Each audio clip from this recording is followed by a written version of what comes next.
It's Mr. Clintastik, and I am here with Mark from Death by Variance. Hello. And we are here today to discuss the Forgotten Realms set coming out, the MTG set. And we're really just going to focus on arena play today. We're going to focus on standard, and Mark's going to bring up a few historic decks as well. So to start off, we are going to. Mark is going to give a little discussion about the new mechanics, and then we're going to dive into some of the mythics and rares.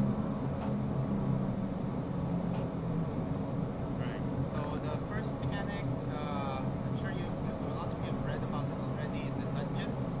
So we have three different dungeons, and those are the three different dungeons. You have the Lost Mine of the Fan Delver, the Tomb of Annihilation, and the Dungeon of the Mad Mage.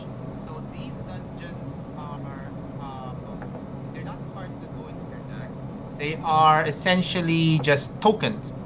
Right, so they're tokens and everyone has access to them, meaning if you need them, for example, for a pre-release, one will be provided for you. So you don't actually need to have these cards to be able to use them. So how do the dungeons work? So when you have a card that tells you to venture into a dungeon, then you select, if you are not yet inside the dungeon, you select a dungeon and you go inside that dungeon. So you go to the first level of that dungeon, and then you do whatever is on that first level. So the levels of the dungeon represent triggered abilities that happen when you venture into that room. So for example, suppose you have a card that says venture into a dungeon and you choose the Lost Mine of the Pandelver, then that first one is Cry 1, I believe. Mm-hmm. So you enter the dungeon and you do that, you scry 1, and that's it. Later on, when you have another card that says venture into, when you have another effect, could be from the same card, that says venture into a dungeon, then from that room, you get to choose one of the other rooms. And then you do the effect on one of those rooms. And you continue through that until you finish the dungeon. Once you have finished the dungeon and you get another card that asks you to venture into a dungeon, then you can choose another one. You can choose the same dungeon too. You can also choose the same dungeon. So So, that's how they work. so tell me this. So, say I venture into a dungeon. Say it's the Mhm. Lost Mine of Pandelver, and the first part is Scry 1. Can I venture into that same dungeon before completing it? No. So you can't go back to a previous room. So that's, or you can't stay in the current room as well. So whenever you venture, you have to proceed to the next room. Okay. All right. So these kind of, in my opinion, they kind of remind me of. They're kind of a blend of emblems as well as sagas in a sense. With the Yes. kind of proceeding through stages, but you Yes. you can't. Your opponents can't interact with your dungeon. Not right. Yeah. I don't think there's a card that allows an opponent to interact with what level of a dungeon you are currently at. I mean, Okay. technically, they could have made cards like that, but I don't think there were cards that were made like that. Okay. So the only, yeah, so you can only, it's only you who can interact in your own dungeon, essentially. All right. Well, I guess I will read these three dungeons because these are going to be the only three dungeons in the set, right? Yes. All right. So Yes. we have Lost Mine of Fandelver. When you venture, you get to Cave Entrance, Scry 1. And then after that, you can venture into two different rooms, one or the other. Goblin Lair, where you can create a 1/1 red goblin creature token, or Mine Tunnels, create a treasure token. The next stage has three rooms that you can choose from. You have Storeroom, put a 1/1 counter on target creature. Dark Pool, each opponent loses one life and you gain one life. Fungi Cavern or Fungi Cavern, target creature gets neg 4/0 until your next turn. And then the final room of the dungeon is Temple of Dumathone. Dumathone? You draw a No, I don't card. know how to pronounce that either. It makes me think of sirloin, but it's Dumathoin. So Temple of Dumathoin. Draw a card. Next we have Tome of Annihilation. The first venture room is Trapped Entry. Each player loses one life. Then your two options are Veil of Fear. Each player loses two life unless they discard a card. Or Obolete. Discard a card and sacrifice an artifact, a creature, Mm. and a land. Yeah, And then, that's hmm, that's an interesting dungeon, right? Because yeah, discard a card, sacrifice an artifact, a creature, and a land. And that's only you? yes, if you want to take a shortcut, is what it means. Oh, because the other half, the Veil of Fear, leads into Sandfall Cell instead of the final room. Sandfall Yes. Cell is each player loses two life unless they sacrifice an artifact, a creature, or a land. And the final room is Cradle of the Death God. Create the Atropole, a legendary 4/4 black god horror creature token with Death Touch. Hmm.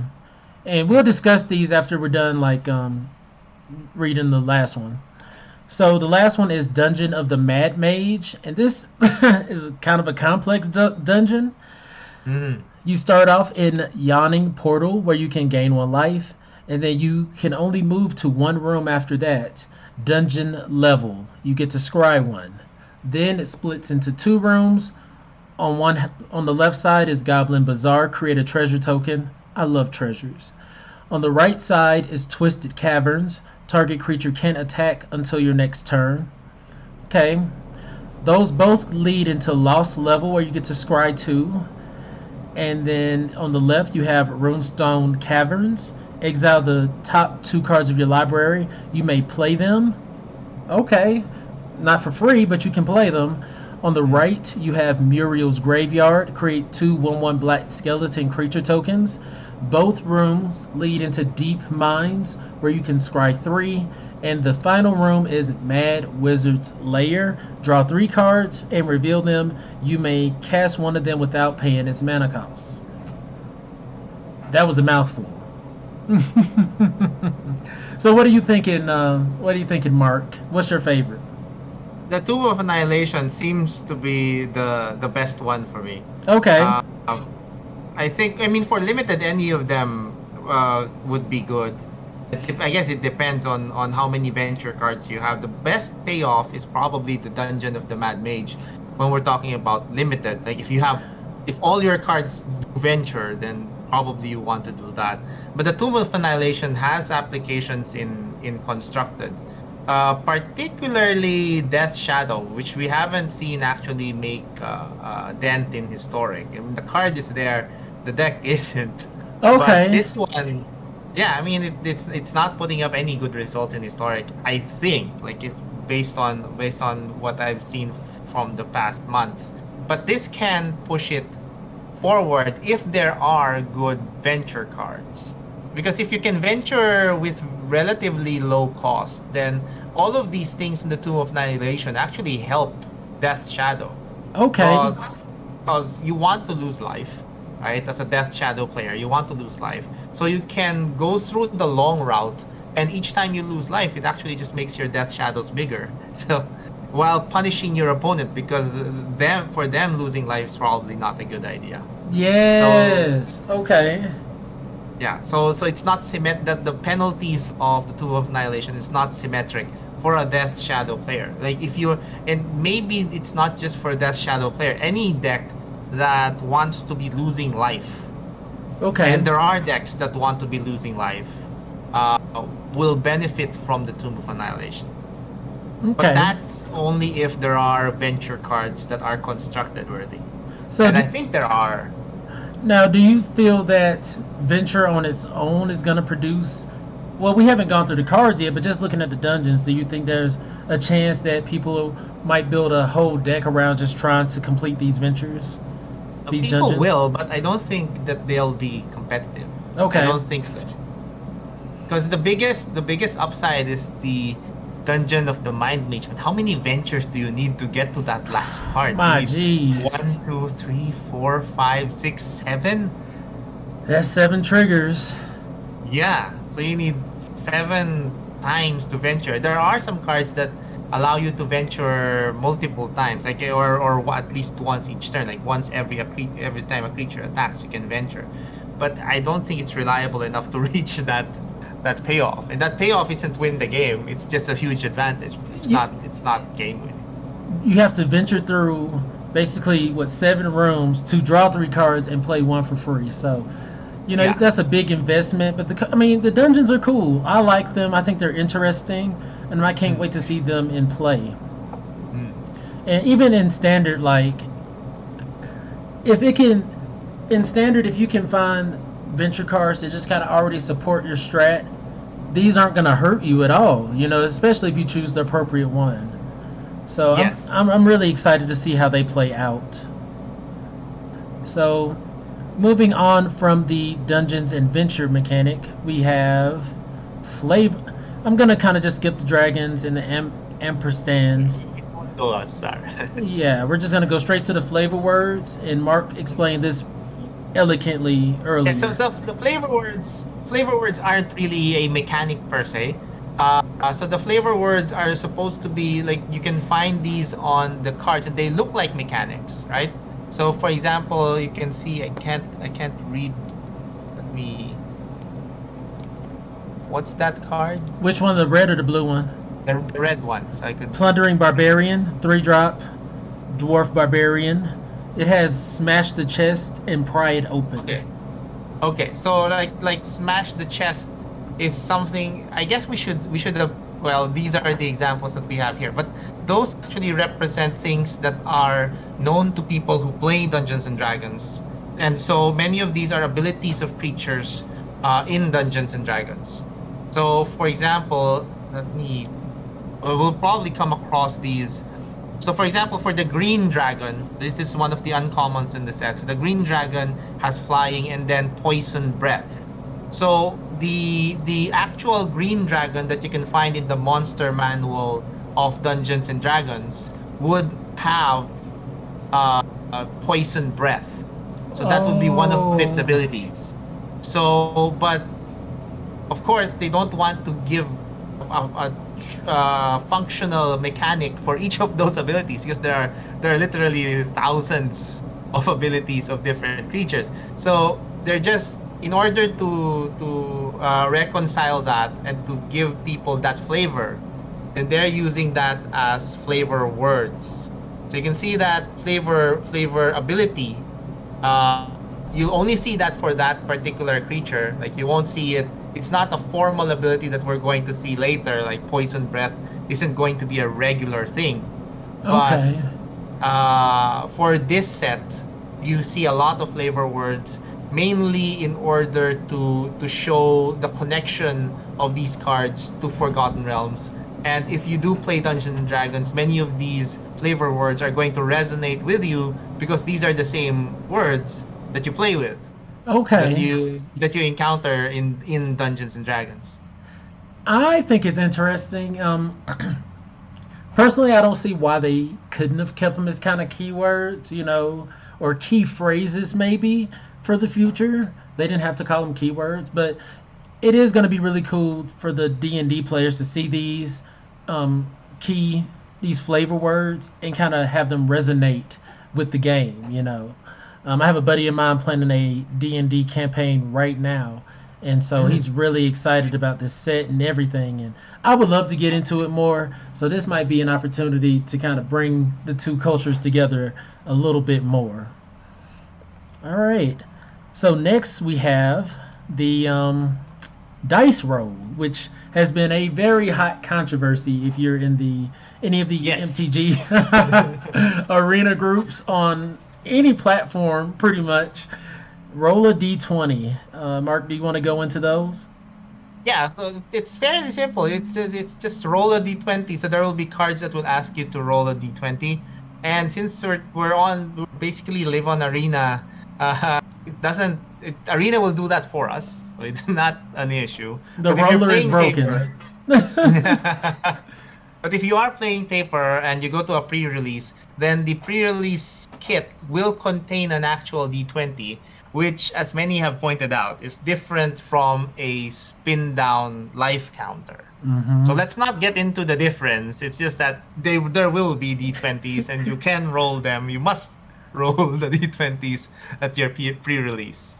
And I mean, they're going to enforce the rule, and I know there's going to be a Yes. lot of conflict over it, but just follow the rules and enjoy the game. You know, Yes. they're different for a reason.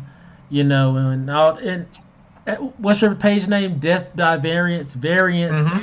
plays Mm-hmm. a factor in this game, so you do want to have that variance with your dice roll. And that's why they want you to do the is it spin down That's the D20. the d20. That's a D20. Yeah. Okay.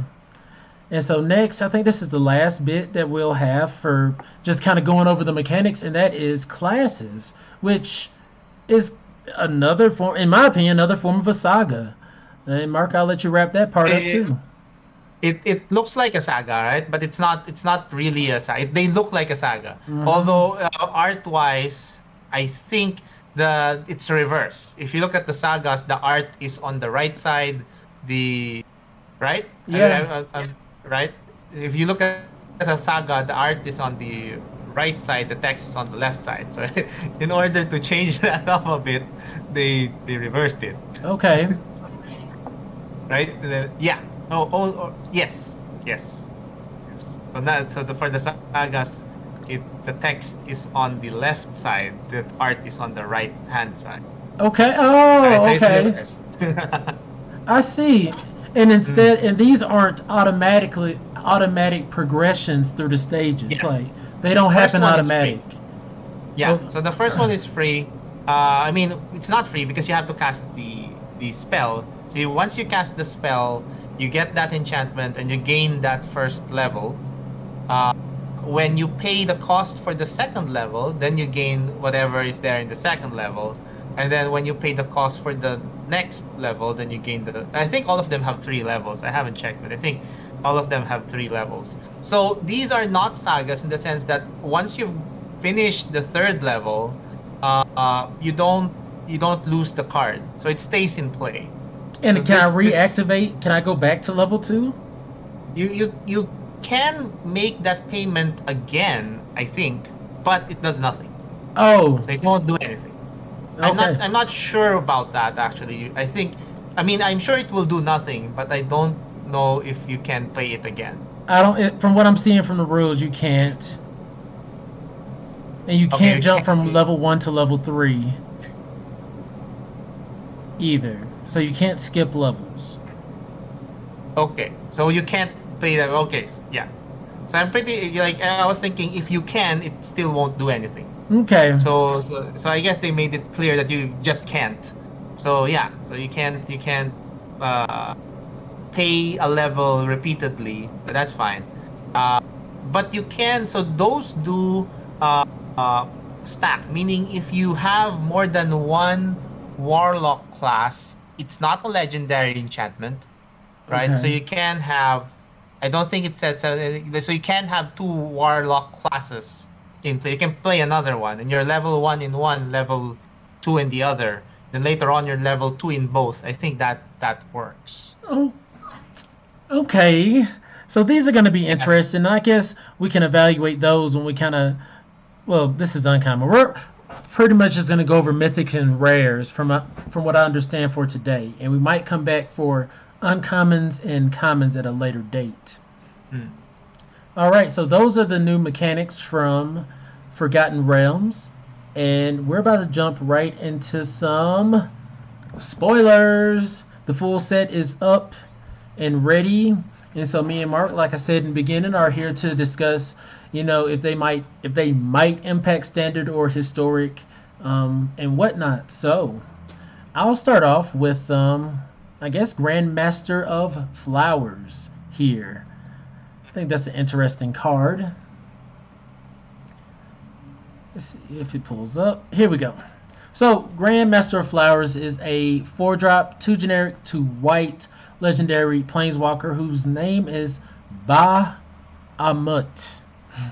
As long as Grand Master of Flowers has 7 or more loyalty counters on him, he's a 7/7 dragon god creature with flying and indestructible. You can plus one him. Target creature without first strike, double strike, or vigilance can't attack or block until your next turn. And you can plus one him. Search your library and or graveyard for a card named Monk of the Open Hand. Reveal it and put it into your hand. If you search your library this way, shuffle. And it kind I of think we should show the monk. We should yeah. show the monk of the open hand. The Monk of the Open Hand is a 1-drop, uncommon creature elf monk with flurry of blows as its a flavor word. Whenever you cast your second spell each turn, put a 1/1 counter on Monk of the Open Hand. Yeah, I just want to comment that, for example, that flurry of blows there, I do remember that being in the Dungeon Master, the player's handbook, for monk, if I'm not mistaken. Oh, So that's one of the abilities of the monk. You can get the flurry of blows ability at some point. So that's that's, cool. yeah. And I like how they took kind of like a previous MTG mechanic, the cast your second spell that turn, and was like, oh, Ah, yeah. we don't want to apply it to this card. We want to give it its own thing.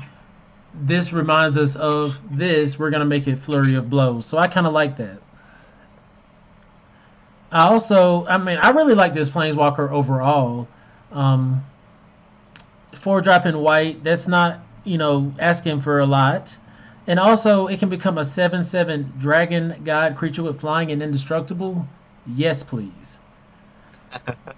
Yes, please. I mean, both of his abilities is a +1, and to have a planeswalker with a +1 that finds your creature for you, that's pretty nice. A creature to block for you. So I see this. I see this as very playable, and I think mono white players are definitely gonna grab it up and be like, "Yes, we're gonna make this pop in standard."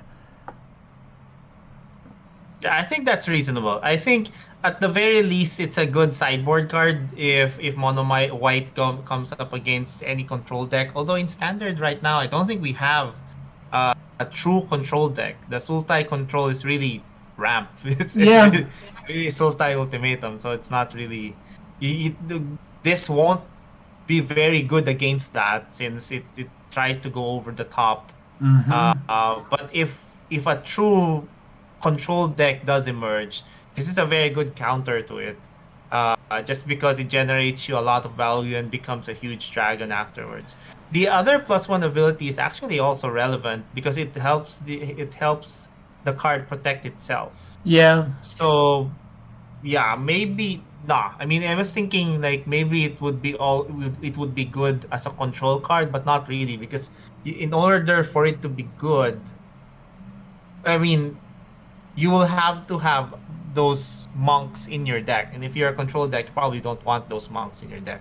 See, So I was seeing it instead of control. I mean, I know it's not I know it's still a 4-drop, but that it stops them attacking and blocking, so it might help you get in some damage the last few points that you couldn't get in otherwise. yeah, yeah, yeah. Oh, it stops people from blocking as well. Oh, yeah. So it has both offensive and defensive applications. Mm-hmm. Yeah. That's good. I think it's sweet. All right. Next we have. Well, do you want to go along the white route first, or Probably good. It's up to you, but I think we should go sideways because that's like so we can tackle all 4 planeswalkers first and then Okay. move on to. Perfect sense. All right. So next we have Morden Kanan. It's a 6-drop, 4 generic to blue legendary planeswalker Morden Kanan.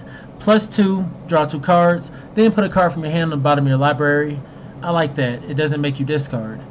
-2, create a blue dog illusion creature token with this creature's power and toughness are equal to twice the number of cards in your hand. Okay. And -10, exchange your hand and library, then shuffle. You get an emblem with you have no maximum hand size.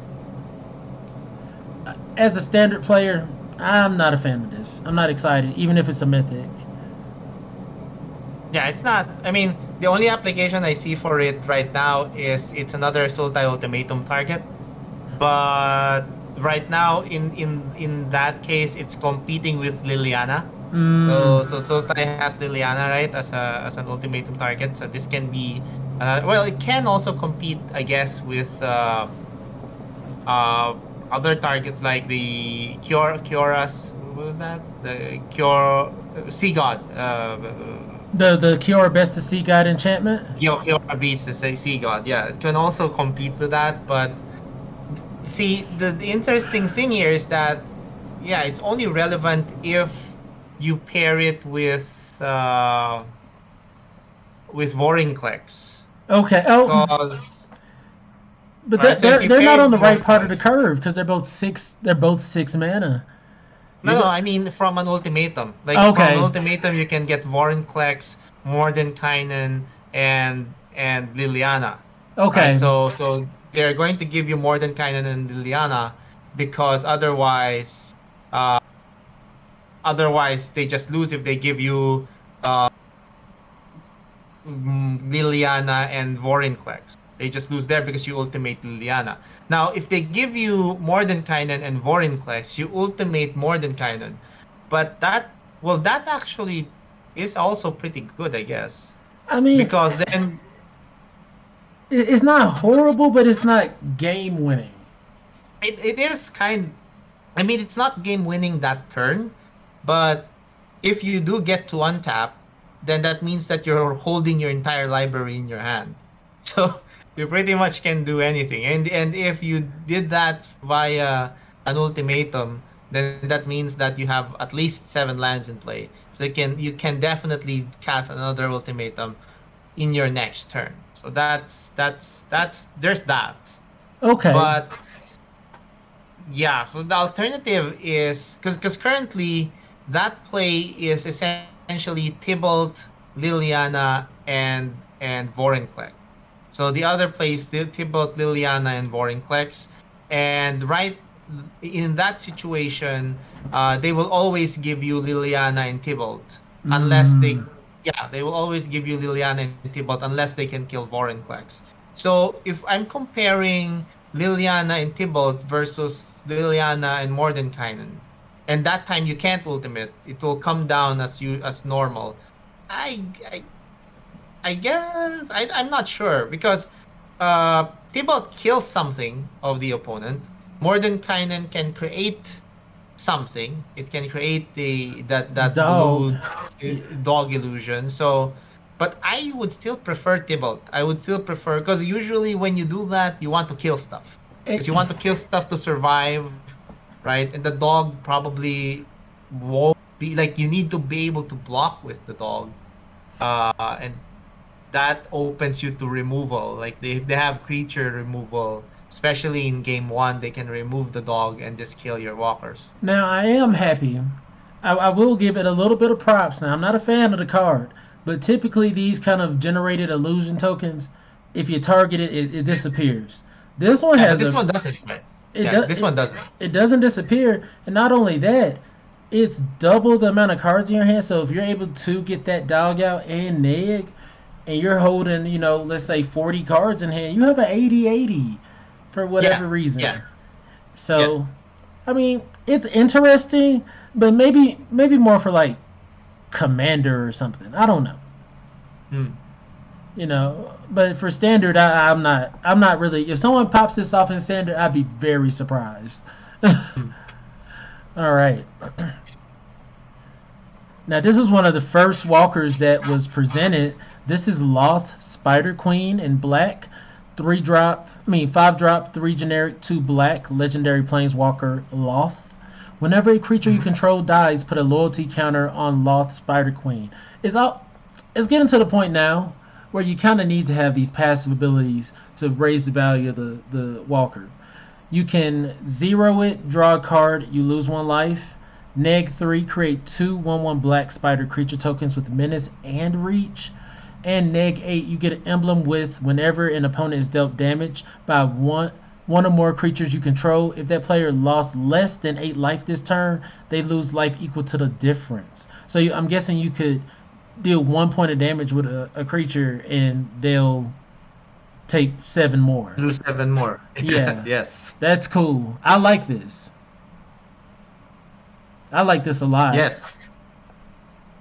Um, I passive think. ability. Go ahead. The passive ability kind of reminds me of Garruk's, the green black Garruk's passive. When the creature dies, you get counters on it. Mm. Hmm. And it's not specifically the wolves that Garruk makes. This is any creature, and it's And five this is mana. 5 mana. Yeah, Yes. yeah, it's only 5 mana. Where say you do want to play a deck with your 6 drop Liliana in it, this isn't going to compete with a spot on the curve either. Mm. You get to zero it to draw a card and lose a life. Zero, that's basically 5 drop draw card, or you can neg 3 it and get 2/1/1 black spider creature tokens with menace and reach. Both very relevant keyword abilities. You know, they need 2 creatures to block them, or you can block their flyers. Like, Old Span Dragon. yeah, you can block Gold Spam Hmm. Dragon, and with the neg 3, if you do double block, you killed it. Yes. So, this is. I like this. Hmm. I like it too. I think it's possible for it to be able to push a deck that was available in Strixhaven but never they didn't get past. They didn't see in constructed because it wasn't powerful enough. Hmm. The what do you call that? The Magecraft tokens deck, Okay. like the one that's around Sedgemoor Witch, or you want to sacrifice, Yes. or it can be Rakdos, it can be Golgari, it can be, I guess it's possible to make it even Jund, but I think this is a very good addition to that deck, because not only if you do get to go off on Sedgemoor Witch, those triggers, those creatures that you're going to sacrifice, they're all going to add 1 loyalty to LOL. So that Wow. might be big. Because it doesn't Wow. need to be a non-token for it to add a counter, And a that's loyalty counter. super relevant because wizards are real big on tokens don't really give you value when they die. You know. Yes. So for you to be able to produce tokens and then get value on your walker with them, that's insane. Mm. You know, because this doesn't have a plus at all. This only has negatives. So the only Yes. way to get to the ultimate is to have your creatures die. Yes. So that's very interesting, and that's something this is probably a card I'll craft on day one, just because. All right, next we have Zariel, Archduke of Avernus. It's a four Hmm. drop, 2 generic, 2 red, legendary walker. Zariel. You can +1. Creatures you control get +1/0. Gain haste till end of turn. 0. Create a 1/1 red devil creature token with, when this creature dies, it deals 1 damage to any target. I like that. And then next 6, you get an emblem at the end of the first combat phase on your turn. Untap target creature you control. After this phase, there's an additional combat phase. Hey, this is something I like too. It has a lot, in my opinion, it has a lot of potential at the very least. Doesn't have a passive, but it can pump your whole squad, which Red loves to do. Um, if you want to do like a Rakdos, like sacrifice deck where you're pinging your opponents, for 0 you can create Red Devils that when they die you deal a damage to an opponent. So I might not know much about historic, but I think this might be something that Jund Sacrifice would be interested in the Hmm. 75. Might be. Might Okay. be. I'm Yep. not sure right now because the 4 drop is basically binding the old gods. Mmm.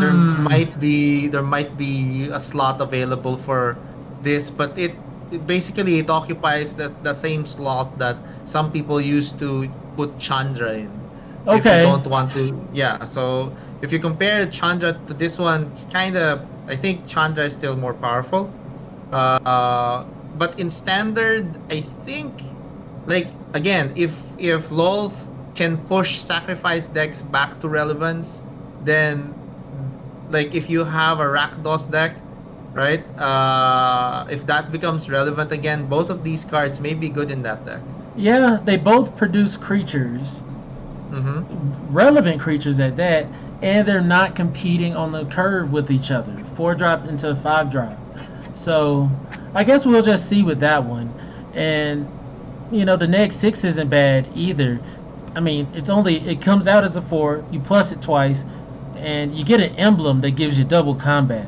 So Hmm. that could be very relevant too.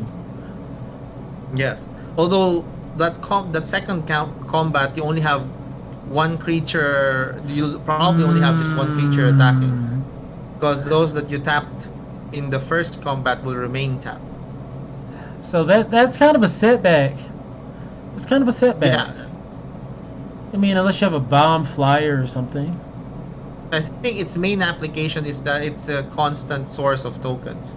You can zero it for the 1/1 Red Devil tokens, Every and turn. sometimes maybe +1. Yeah, if But you do I cast a want to creature. do I want to Mhm. pay 4 mana just to make a 1/1 devil though? Yeah, it's probably that is a an issue with it. Like, Yeah. I would see Lolth as more of the card that can bring sacrifice back into to relevance in standard, and then Zariel maybe something passable just because it's a walker, Okay. but maybe it won't make the cut. See, I love Super Friends builds or Planeswalker decks, so I'll take the junkiest Walker and see if it'll do something in the Walker's build. But I don't know about Zariel just yet. Now I just like Yeah. I love the artwork of this card. Eliwick Tumblestrum. It's a 4 drop, 2 generic, 2 green, legendary planeswalker, Eliwick. +1, venture into a dungeon. Enter the first room or advance to the next room. We talked about dungeons earlier. Neg 2, look at the top 6 cards of your library. You may reveal a creature card from among them, put into your hand. If it's a legendary, you gain 3 life. Put the rest on the bottom of your library in a random order. And Neg 7, you get an emblem with creatures you control have trample and haste, and get 2/2 for each differently named dungeon you've completed. Hmm. I'm on the fence. I mean, it's cool that they gave Ventures and Dungeons a walker, Hmm. but the abilities don't really seem to line up with me. Like, it's a venture planeswalker, has no way to protect itself, doesn't produce any creatures. Like, I would have much rather it produce like the little frog on Eliwick's back for Neg 2 as a Yeah. 1/1. Yeah. Yeah. Then, look at the top 6 cards in my library after paying 4 mana. So I'm tapped out. I'm Neg 2 and looking for a creature card. I don't know. This seems a bit underpowered, underwhelming. I agree. I agree. Like, I guess the application is if you can. I guess if there is going to be a venture deck, if there's going to be a reasonable venture deck, then it's going to have 4 of these.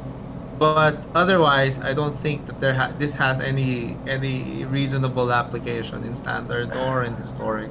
Uh, But if there's a venture deck, then you do want 4 of these.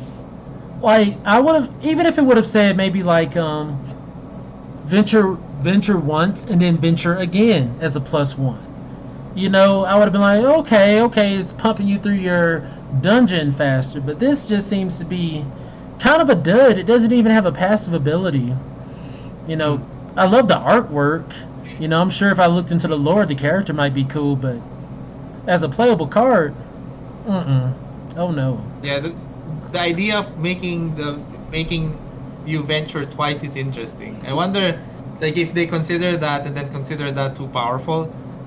But yeah, that is interesting. I mean, especially for the -7 to only be applicable if you've completed a dungeon, and we've seen how difficult some of these dungeons, how long they can be. Some are 7 rooms, or the last one's 7 rooms.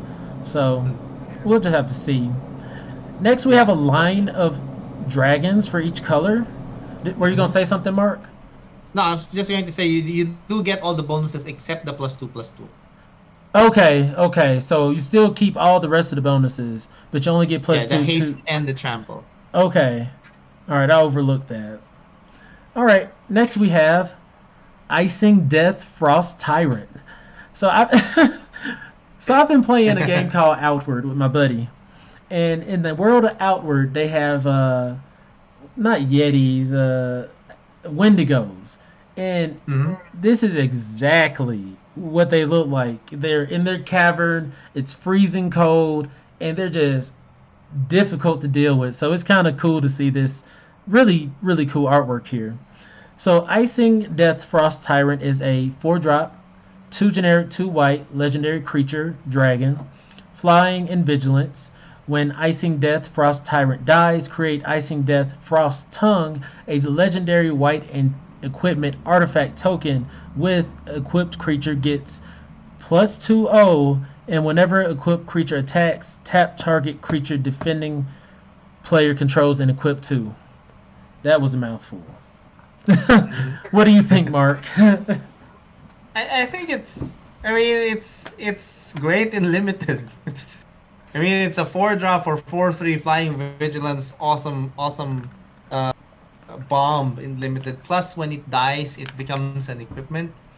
That's awesome too, because then you can equip that equipment to your creatures for the rest of the game. In standard or in historic, I don't think it has a home. Like you the only place where you want, for example, in historic, the only white deck at the moment are Soul Sisters or Oko deck, both of which probably don't want this. Okay. In standard, the only white deck is the white aggro deck, right? So does it want this? If it wants a 4/3 flying creature, then it will go for the angel, right? The one that you can get multiple copies of, which essentially Oh it's yeah. doing the same, right? So you want that instead if you're going to go 4 drop for the mono white deck, which actually just typically goes only to 3 drop, Mhm. Mhm. right? So they probably don't want this, and there are other options uh, if they want a 4 drop. So I don't think that they would go for this one. See, and I completely agree with you. I forget the name of the angel you're talking about, but you're talking about that angel when you play it, you can go Legion grab. Angel, I think. Yeah. Yeah, I you can think go grab one out the sideboard. yes. Now, I, I just like the card. Being a flying 4/3 vigilance. You're right. In limited, absolute bomb. You pick this every time, pretty much. But Yes. what I really like is that it can create a token artifact. Have we had equipment tokens before? Like not to my knowledge. I also don't remember there being one. So this might be the first equipment artifact token.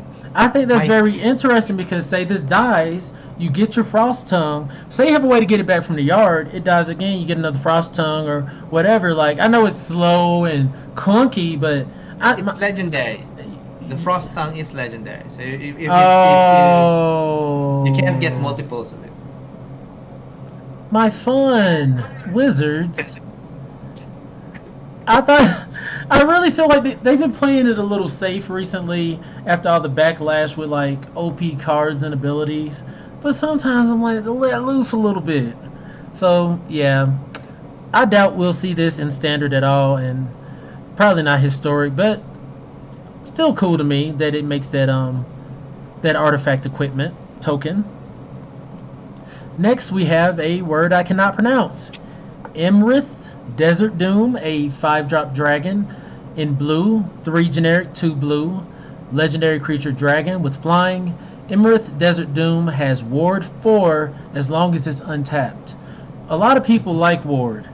Yeah. I like Hexproof. I know Hexproof is broken, but I like it personally. And whenever Emrith deals combat damage to a player, draw a card. Then, if you have fewer than 3 cards in hand, draw cards equal to the difference. So, if you have 1 card in hand, you draw 2 more cards. Yes. They're, After you drew the first one. okay, so they're really liking this equal to the difference type deal. Like, they really want us to be big brain around here. And I'm sure there's going to be a lot of playground fights over those rules there. Um, but yeah, so go ahead, Mark. What you think? I I think this is good. I mean, I think in historic, this card has a potential to compete, or not compete, but share the 5 drop spot with Teferi. with 5-drop Teferi in a Jeskai control deck, maybe in other decks as well. Because Ward 4 basically means that when I drop this turn 5, right? If I decide to drop this turn 5, it's going to survive until my next turn. Okay. Because it's going to be untapped and you won't be able to kill it on your turn, right? That there's very little you need in order to be able to kill it. You need a 1 casting cost spell, and then pay for the ward 4 if it's turn 5, right? And you're on the draw. I mean, yeah, if you're on the draw. If you're on the play, then you have 6 lands, and maybe it becomes easier because then you just need 2 mana and 4. You just need 6 mana, like a 2 mana removal spell, and then 4 mana to pay for the ward in order to kill this. But very likely, when I play this on turn 5 in a control deck in Historic, in Jeskai control in Historic, I will get to untap with it. And if Okay. I get to untap with it, then that means that I have counter spell backup during my turn, so I can attack with it, draw a card with it, or more than one card with it if I'm low on cards. And then when you finally try to remove it, I can counter your spells. Well, I don't know if that's going to be enough if you compare it to Teferi, but it's certainly an option. And at the same time, we don't have any other pure control decks right now in Historic, I think, aside from Jeskai. So, but this is just mono blue. So it can be used instead in Grixis. So you can instead use it in Oh. Grixis because there you don't have a Teferi. So this can be your Teferi. Okay. Okay. So that was a lot of big brain right there for those watching. I didn't even consider that. So you're saying this could replace one of the, in my opinion, one of the more powerful walkers in historic? Yeah, I think so. I mean, I'm not sure if it will, but It can it compete. certainly does have, yeah, it has upside. Like if your opponent already has 2 big creatures, for example, then or even just 1 big creature.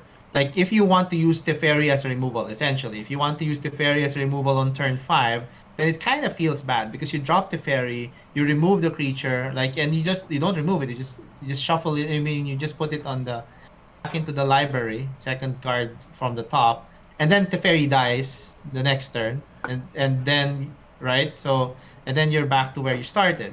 But here you drop this, it's 5/5, right? And if your opponent has a threat, if the threat is smaller than 5/5, then that threat can't attack. So now, and sometimes when I do my comparisons, I see how the cards can like compete against each other. Teferi could get past this Ward 4 with its ability, couldn't it? No, no, no. Ward I think applies to A bit. abilities and spells. Oh, okay. All Mm. right. So I agree with you there. It'll be interesting to see that, and I'm doing my best to get into historic. It's been a slow progression, but if you feel that way, I'd be willing to test this card in historic and to get into the format. Mm. All right, Yeah, and I mean, hmm, go ahead, go ahead. I don't think this is really going to see any play anywhere else other than maybe historic, maybe in of course limited, but in standard, I don't know. There's not really any decks that I think of that this would be any good. Prismari Dragons comes to mind. I mean, it's a dragon. No, it's not. That's. I mean, Prismari Dragons doesn't need to have dragons as their creatures. It just happens to be dragons. But so Prismari Dragons has 4 uh, gold span dragons, right? Yeah. And you have 4 gold span dragons. Uh, I don't know if this makes the cut. Like certainly they will always want 4 gold span dragons. I don't know if they want one of these. I don't know if it's a good idea to have one of these. And that's what I'm Uh, thinking as well. It's just in standard, it's just kind of it just don't have the sauce in a sense. But we'll like see. if on turn 5 you have this and a gold span dragon in hand. Right? Let's consider that uh you're playing Prismari Dragons and it's turn 5 and you have this and the gold span dragon. So if you drop the gold span dragon, very likely it's going to die, but you get the treasure, Yes. right? You drop this, it's not going to die because of the war. Right, so you get the full turn, it goes back to you, and then now you drop this and the gold span, and then you drop the gold span dragon. So now you have 9 power on the board, and they have to kill one of these. Okay. Right. So that's what I'm thinking of. But it is legendary, so you in that deck you probably just want one of these. But I don't know if that's going to be like if it's going to be worth it to put one of these in. Like Okay. I mean, it I'm is, willing. I'm yeah. willing to try. I'm willing to try it. It looks cool. That's why I stayed on it a little bit because I think the ability is cool, but I wish it had something kind of like maybe I think a little too broken, but can't be countered or something would have helped it. Would have pushed it a little more for me. Another, yeah, a good comparison to this is Dragon Lord Ojutai. Okay. Well, I think that like that was from Khans of Tarkir. Oh. I think Arena didn't exist yet during that time. So Khans of Tarkir had Dragon Lord Ojutai, essentially the same, well, similar makeup. It's also a 5-drop, but it was in blue white. So it's 3, a blue mana and a white mana. I think it was only 4/3 or 5/4. It wasn't 5/5. I think 5/4, and it had hexproof as long as it was untapped. Mm. So they downgraded that to a ward 4, essentially, and made it mono blue. And it also gained you card when it attacks. I think you look at the top 3 cards and then you choose one, That if I'm not okay. mistaken. So the design is very similar. But Dragon Ojutai saw a lot of play. When Dragon Lord Ojutai was in Khans of Tarkir, it was in one of the tier 1 decks, I believe. Okay. Okay. I can see. I'm looking at Dragon Lord Ojitai right now, and like I said, I love hexproof. The Ward 4, it's close enough, but you still got that the opportunity for your opponent to target it. So we'll just have Mm. to see what happens with that. Uh-oh, I lost my page. Here we go. No, that's not the page. Uh,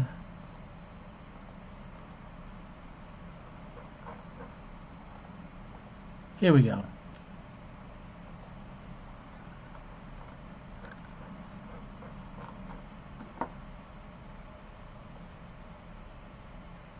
I don't know how I got all the way down here. All right.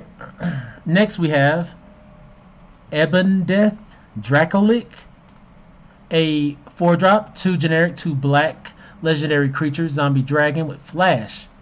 I like that. Has flying. Ebon Dracolic enters the battlefield tapped. I don't like that.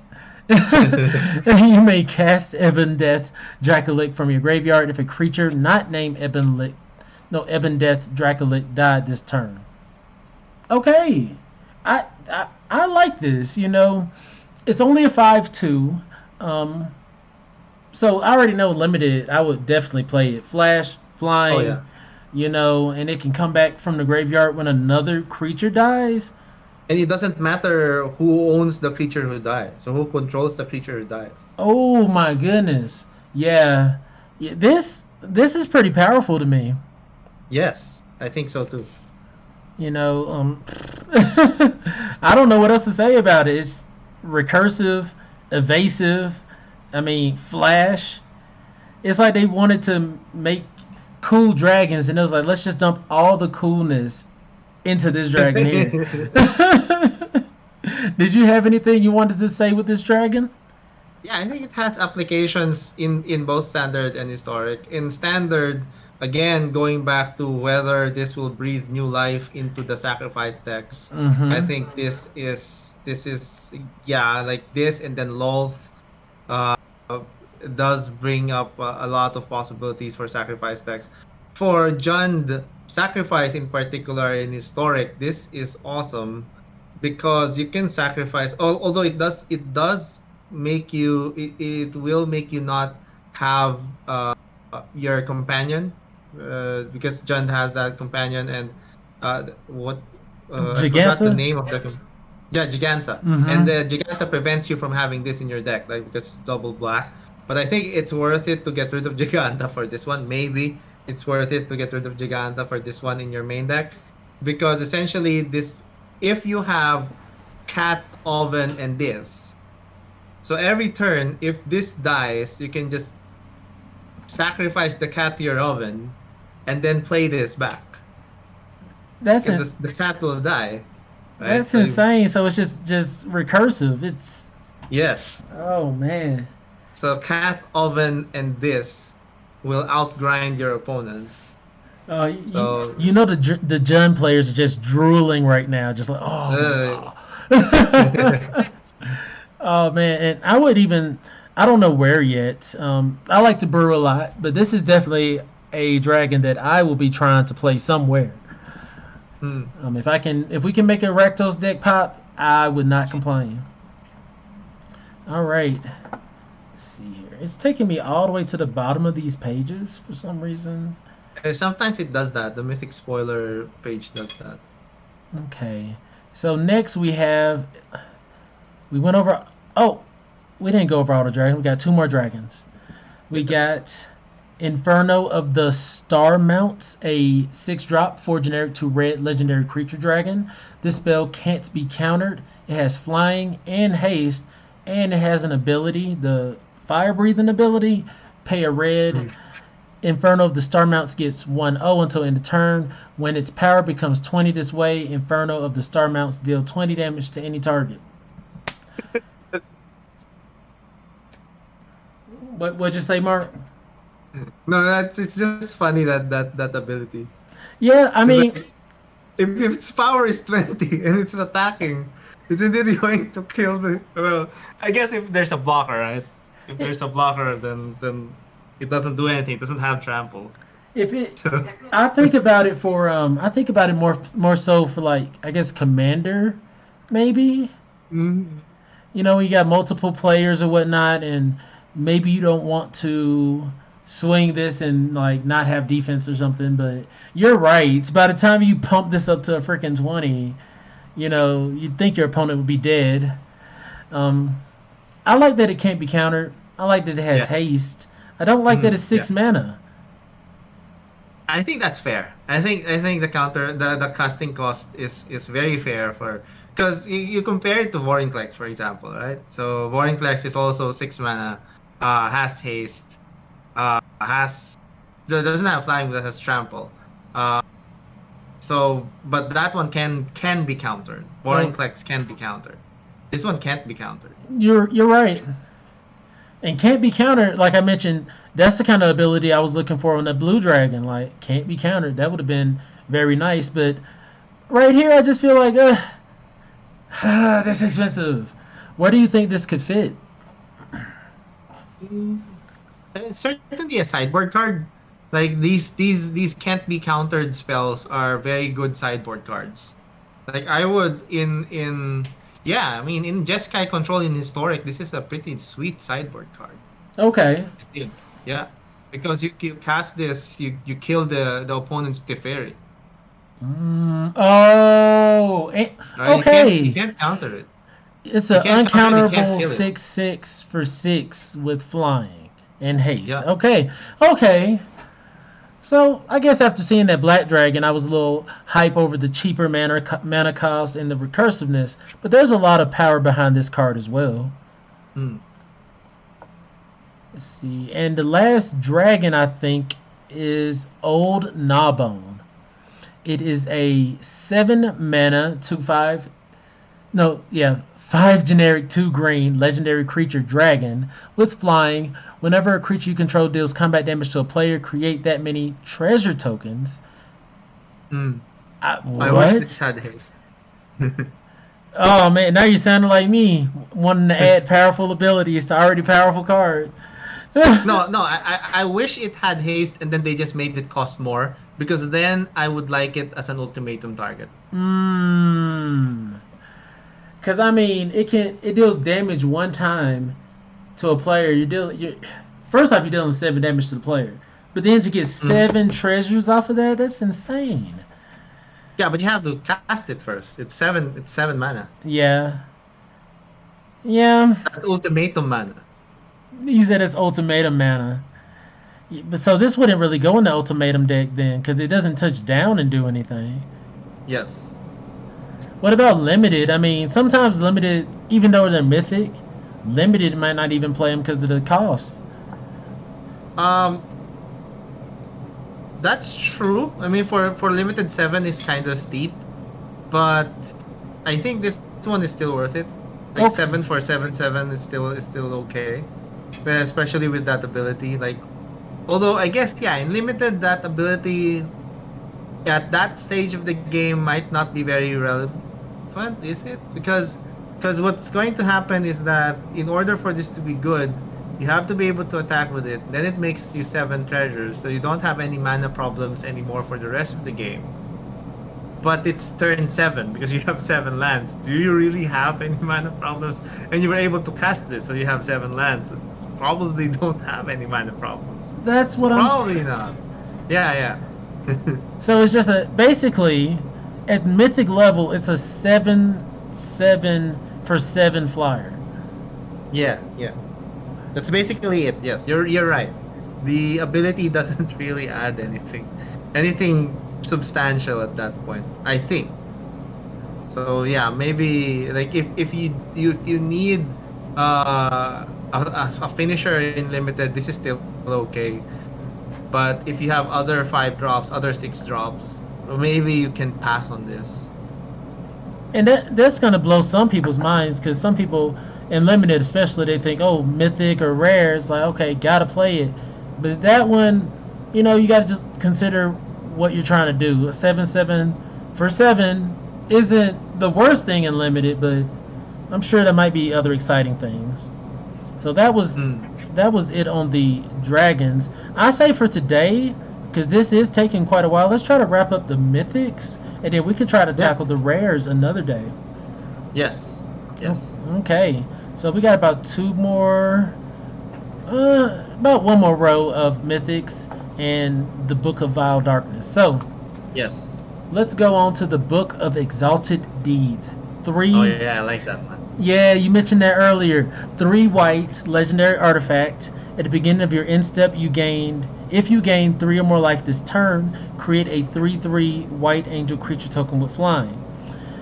3 white, tap, exile the Book of Exalted Deeds, put an enlightened counter on target angel. It gains you can't lose the game, and your opponents can't win the game. Activate only as a sorcery. Mhm. You brought this up earlier, pairing it with 9 lives.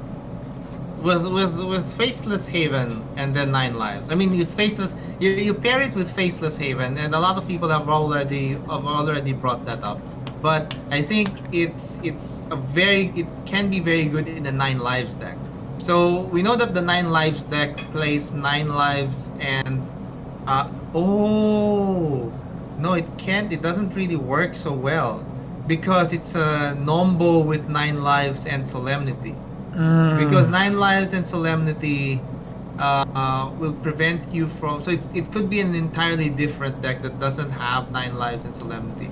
Because 9 lives and Solemnity, the way that works is that when you have both of those in play, you can't lose the game you can lose the game, but not through damage, right? Because 9 lives will prevent you from taking any damage, and Solemnity will prevent 9 lives from gaining any counters. But the mm, thing is, if you have Solemnity in play and this in play, so what I was thinking was, if you didn't have the combo, if you didn't have 9 lives and Solemnity, you can instead have Book of Exalted Deeds, and then you can give the Enlightenment counter onto your Faceless Haven. She's an angel.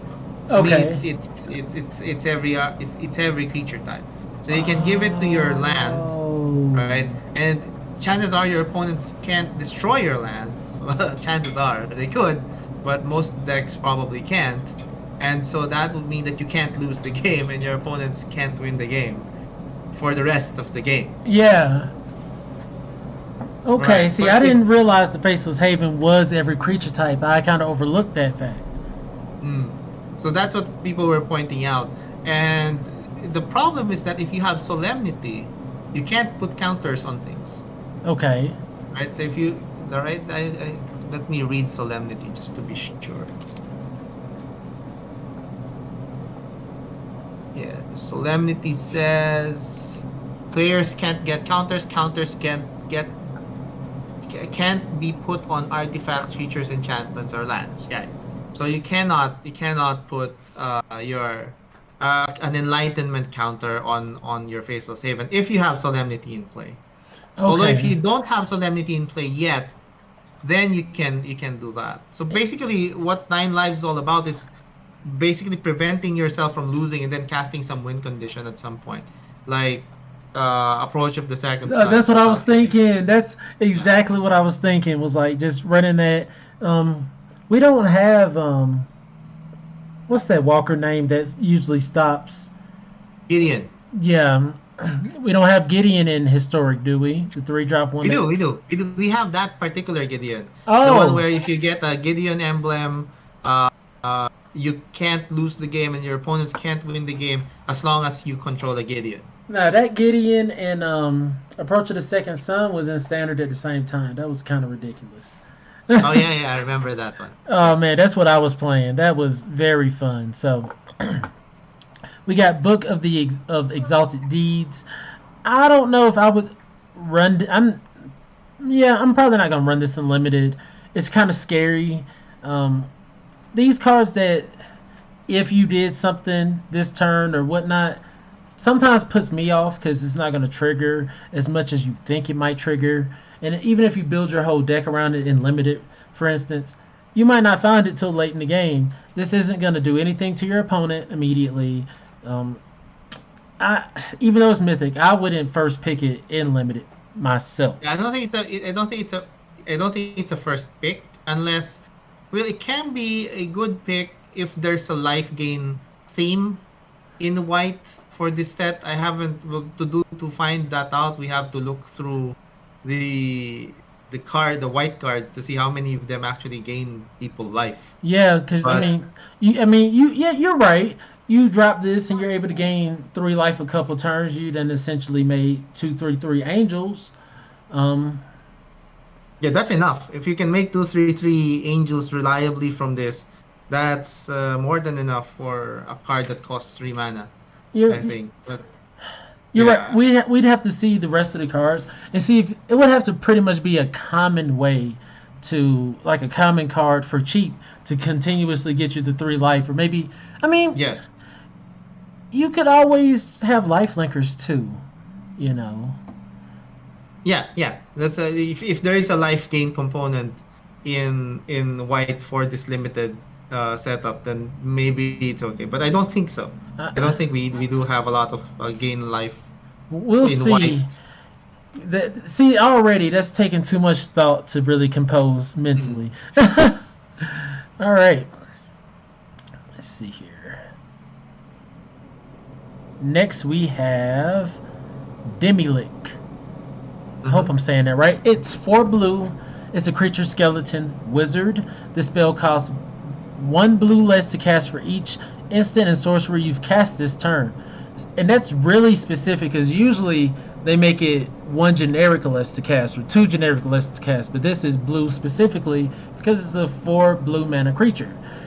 Whenever Mm-hmm. Demolic attacks, exile up to 1 target instant or sorcery card from your graveyard, copy it, you may cast the copy. You may cast Demolic from your graveyard by exiling 4 instants and or sorcery cards from your graveyard in addition to paying its other costs. Um, I feel like this is a pretty decent card. I mean, you can if you happen to have played 4 spells that turn, it's free. Um, and with cards like that, I would think it would be a 1/1, but it's a 4/3. Um, when it attacks, you can copy spells from your yard, get value off of them again, and then you can also bring this card back from the yard by exiling your instants and sorcery. So spell slingers are gonna love a card like this, in my opinion. Yeah, yeah. I think that it is probably uh and it's not legendary, Nope. right? So you can have multiples of it. So I think it's probably a shoe-in for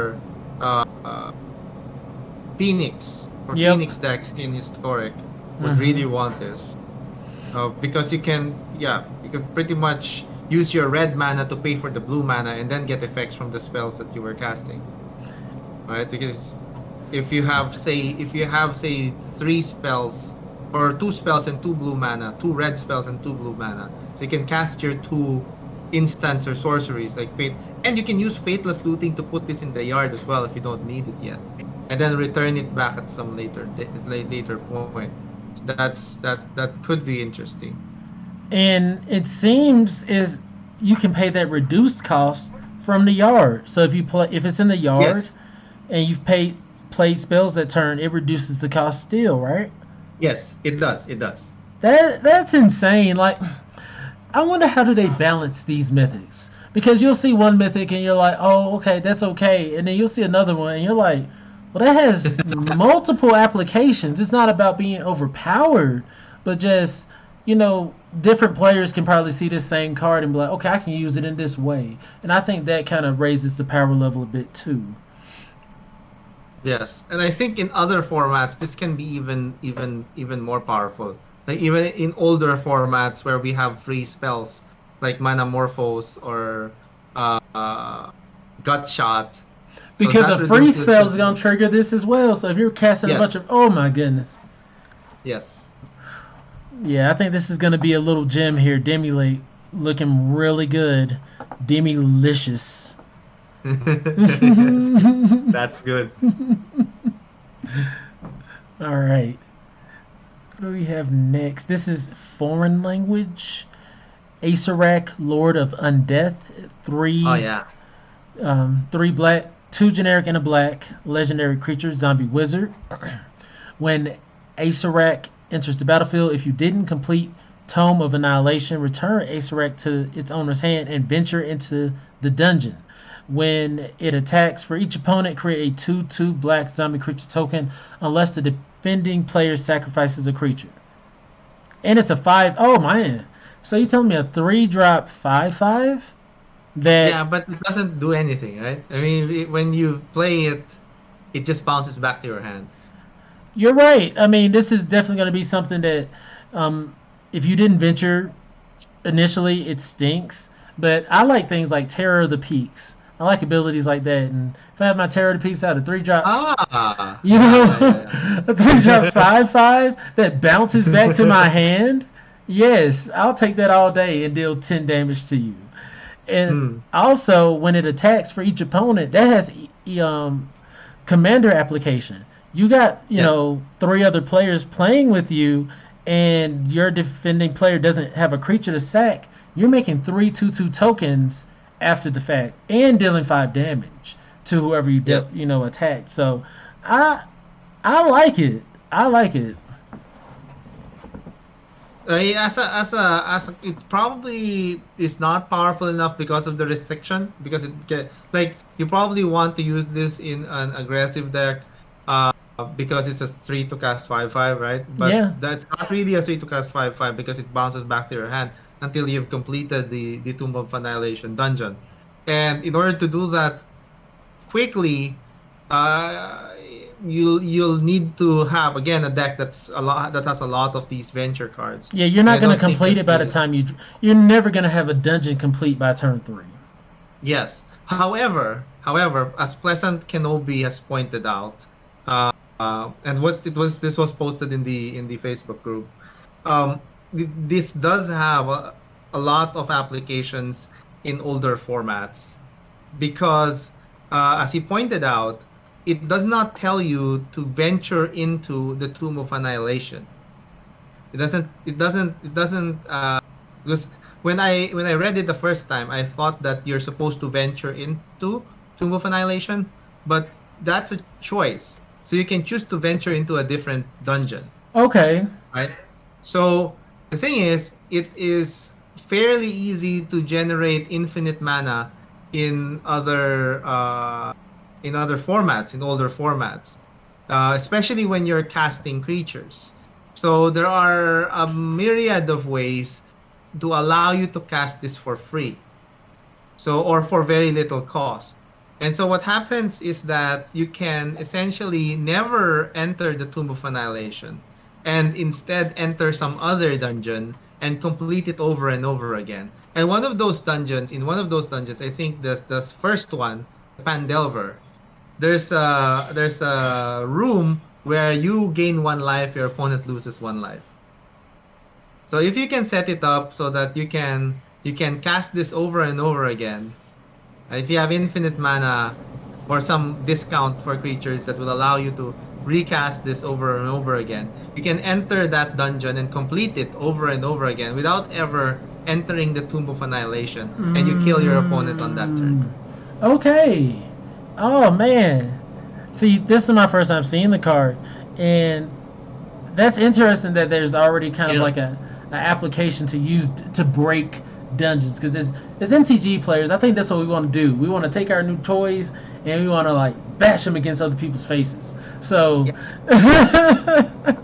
that's essentially the goal. So to see that this has some kind of application, and like I said, I would play it in something where I just want to, like with a Terror of the Peaks.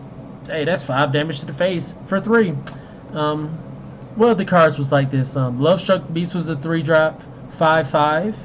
Mhm. It didn't bounce back to your hand, but it still had kind of a limitation to it. You had to have the 1/1 for it to deal damage, essentially. So I think this is going to see some play in a few places. And also, I was looking at that Tomb of Annihilation. Even if you venture on turn 1, venture on turn 2, and drop this turn 3, you're still not going to have the dungeon complete. Yeah, you still get it back to your hand. That's ridiculous. Although when you do get it down to turn 4, you get another creature. You get a 4/4 indestructible. So that's is it indestructible, the 4? Yeah. Yeah. Is Yeah. it? Wait, it's a create legendary 4/4 black god horror creature token with death touch. It's not indestructible. Ah, okay, okay. So I mean, for on turn, we'll have to see. Let's see what is next.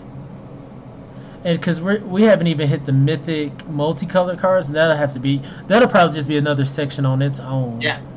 Yes. Um,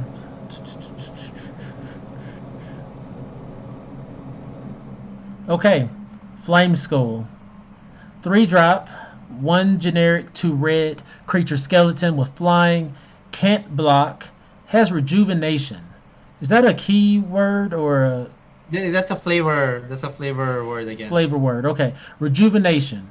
When Flame Skull dies, exile it. If you do, exile the top card of your library until the end of turn. Until the end of your next turn, you may play one of those cards.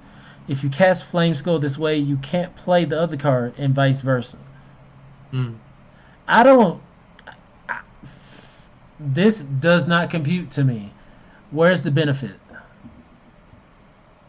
Essentially, you can keep casting it over and over again. It doesn't die Okay. because yeah. So if it dies, then you exile it and one card, and you can choose one of them. So you can always choose Flame Skull, but you have to pay for it again. So on your next turn, you can recast it, but it doesn't have haste. It doesn't have Right? So it haste. doesn't It have doesn't haste. block. I don't know. And then you can't even really use it for sac effects. No, you can, because it dies. Then You you can, exile you it. can. Yeah. So you think Rakdos Sacrifice is gonna really have a chance? Would it I want don't something think like so. I this? mean, the Rakdos Sacrifice already has a glut of 3 drops. One of the problems of the deck. I mean, sorry, Jund Sacrifice. The Sacrifice, yeah, maybe in standard. Yeah. Yeah, this might be possible. Like for mono red, this just doesn't compete with Anax or Bone Crusher Giant or even Anything. The Phoenix. Phoenix. Yeah. Yeah, this doesn't yeah, just doesn't do enough. But maybe again for a rejuvenation of the Rakdos Sacrifice deck, maybe. That's what it would Maybe. take. That's what it would Hmm. take. All right. Yeah. And we got 2 more. We got Hmm. Tarask. It must The Tarask. Tarask. It is Yes, that's a a infinite mana card. It's 6 generic, 3 green, legendary creature dinosaur. When Teresk enters the battlefield, if it was cast, it gains haste and ward 10. That's Okay. essentially hexproof, right? That definitely hexproof. When it attacks, it fights target creature defending player controls. I like that. Hmm. Um, I don't. I You like. have to cast it. Yeah, I like that line of text. But 9 mana, I'm not even gonna be able to play that in limited. Yeah. I mean, I can't. I'm gonna be spending the whole game just trying to protect myself to get up to this, to swing with it, to maybe take out a creature. It's just too much. And in limit, I mean, in standard, I don't see any application either. Yeah, because if you ultimatum it, you actually do get the benefit, right? Because it is cast when you ultimatum it, but it doesn't have haste. Oh, it gains haste. Yeah, this is fine. I mean, you can ultimatum it if it was cast and ultimatum does cast, then Okay, you do get hasty 10/10 and ward 10 creature and fight that something. fights. Yeah, so this can be like, is it better than Vorinclex? No, Vorinclex and a Planeswalker just wins you the Yeah. game on the spot. Although maybe this does too, right? I mean, if if I get this Vorinclex and a Walker, right? If I ultimatum and then what I get are this Vorinclex and Walker, Liliana. So the opponent cannot give me Liliana and the Walker. I mean, sorry, Liliana and Vorinclex, because then I ultimate Liliana and win. Yeah. So very likely, so the opponent can instead give me uh Vorinclex and this Tarask, or it can give me Tarask and Liliana. Very likely the opponent will give me Vorinclex and Tarask. So I'll Oh. have 16 power attacking, right? Ooh. And Tarask will take out one of his defenders. If he only has one creature blocking, that's gonna die. So I'll smack him for 16. I don't know if that's going to be enough because ultimatum decks don't really damage the opponent until that cast. So it might be that the opponent gets to untap. So I'm not sure. I'm not sure if this is worth a slot. I'm seeing from the chat that we can't forget that Alrun's Epiphany is also an option in that deck too. So if you're Yeah. able to, get your damage off and then take an extra turn or something, like you might be right. So This yeah, this but could see the some play. choice, yeah, but the choice would be what? Alron's Epiphany, because the typical choice is Alron's Epiphany. Uh, no, there's no typical in historic there will be a typical choice, but in standard, I forget. There's a long time since I played Ultimatum. Uh, Alron's Epiphany, uh, Vorinclex, and a Walker, Mm-hmm. I guess. So this would replace one of those as a typical. And Option. sometimes it's Kiora. Kiora beats the That's the Sea sea God god. if the opponent has a lot of creatures, then you want to go for Kiora beats the Sea God as one of your options, because then once you get to chapter 2, it taps out all the creatures.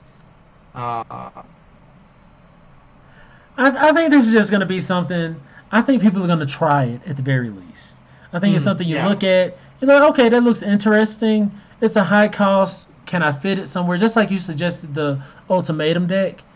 You never Mhm. know where something like this might show its head. It's interesting at the very least.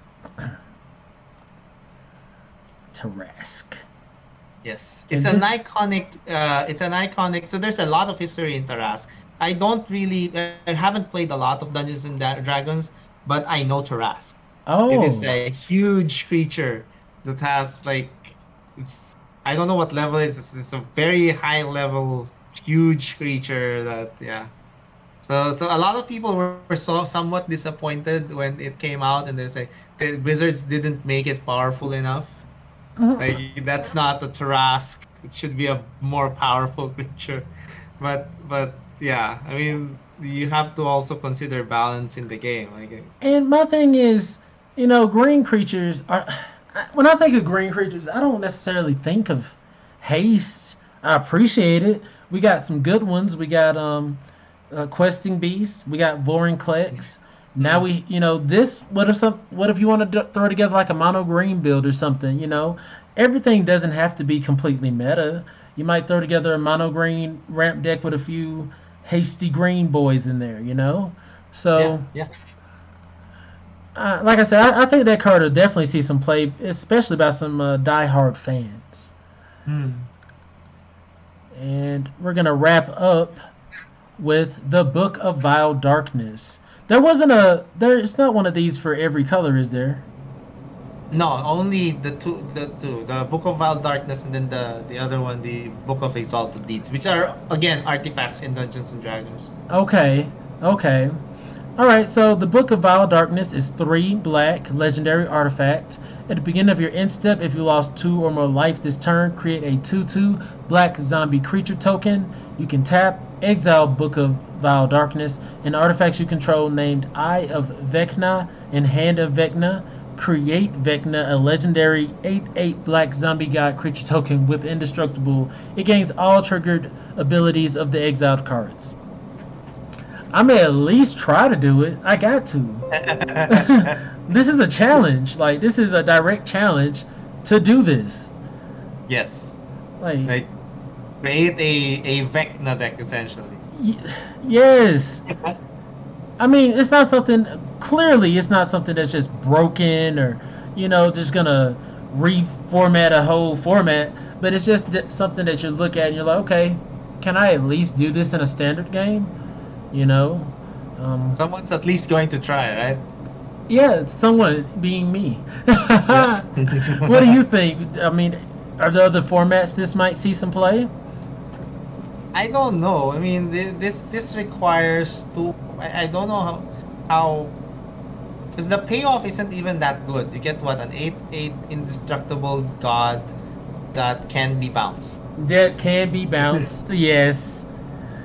Oh, geez. So yeah, but these particular artifacts, the Eye of Vecna and Hand of Vecna, at least the Hand of no, if it's the hand, no, the Eye of Vecna, I think, at least is interesting. So Uh, you mentioned before I forget, you mentioned a deck Death Shadow wanting to lose life. This is another yes, card that has that want to lose life ability on there too. yeah. So yeah, this is okay, but the thing is, in order to get the most out of this, you need those other uh, artifacts as well. If you remove the ability, the activated ability, and you only go with the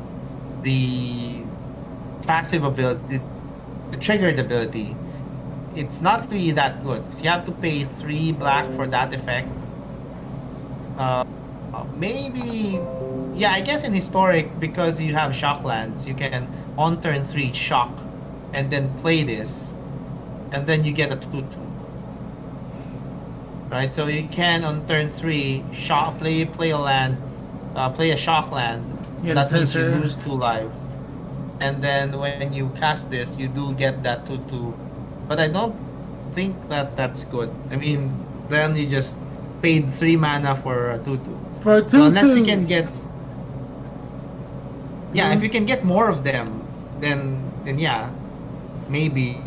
But I don't think so. I mean, Death Shadow wants to kill quickly, so a lot of 2/2s. I mean, 2/2s every turn. I don't think that's enough.